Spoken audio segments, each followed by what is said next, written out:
welcome to the busy station of Brixmouth for part 4 of the display layout update. Recently, I found this amazing video on the National Railway Museum's channel about how WHSmith had so many bookshops and newspaper stands across the entire British railway network. I decided that I wanted to have my own kind of representation of this on the station platform as well, so today that's what we're going to add. If you're interested about learning more about WHSmith and their ties to the railway, I've linked the National Railway Museum's video below. So let's first start off by clearing some space on the platform and putting down a base for the kiosk to stand on. Next I'm adding a back wall with some tiles of different newspapers which are on sale. The idea is to make this stand look as full as possible.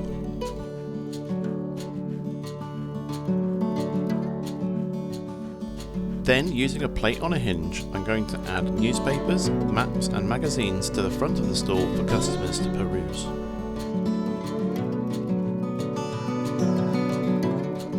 Now I'm building up some sidewalls and adding a countertop.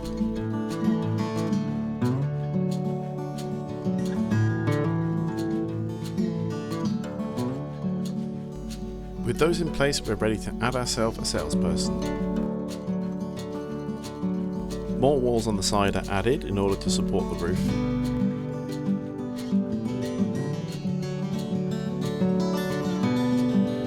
And then the roof with those characteristic curved corners is added to the top. Oh, and of course, a nesting seagull for good measure. And there we have the completed stand. I'm going to have to come back to this at some point and print off some stickers for the WHSmith sign around the top, but I'll include that in a later update.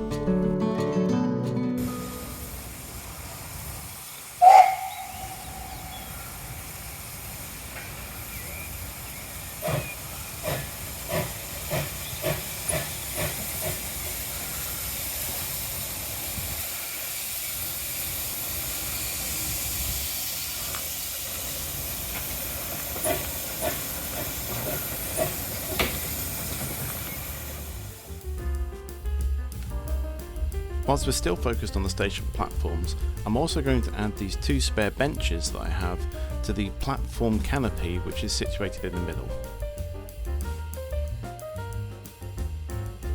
Whilst I've been working on the scenery for the display, I also received my Lego order that's allowed me to build more of the Great Western 5-plank wagons.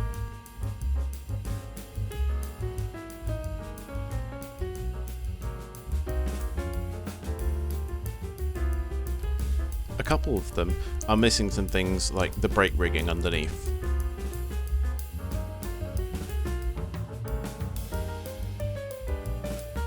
Or the magnets on the cufflinks.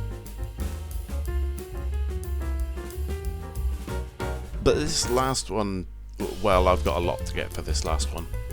But once they're all done, I'll have 7 wagons I can run on the display. And keep your eyes peeled, because as soon as I finish testing these, they're going to be available on the open L gauge.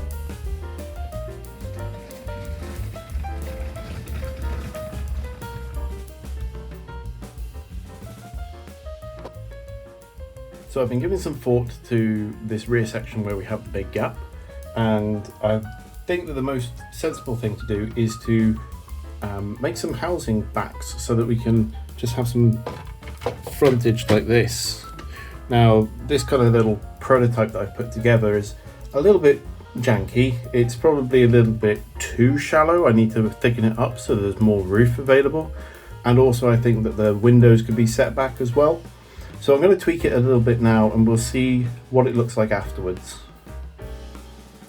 So after a little bit of effort finding more bricks and working on a different solution, I've managed to come up with a house which has got deeper windows to it now, and also a bit more detail added to the front as well, and the roof is much bigger so it doesn't look as short in comparison to the rest of the buildings. So we put that in now.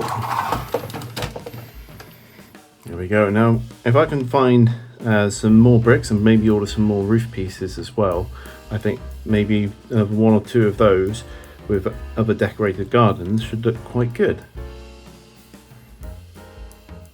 So it turns out I'm very impatient and I've started to make another house, but I've run out of bricks already.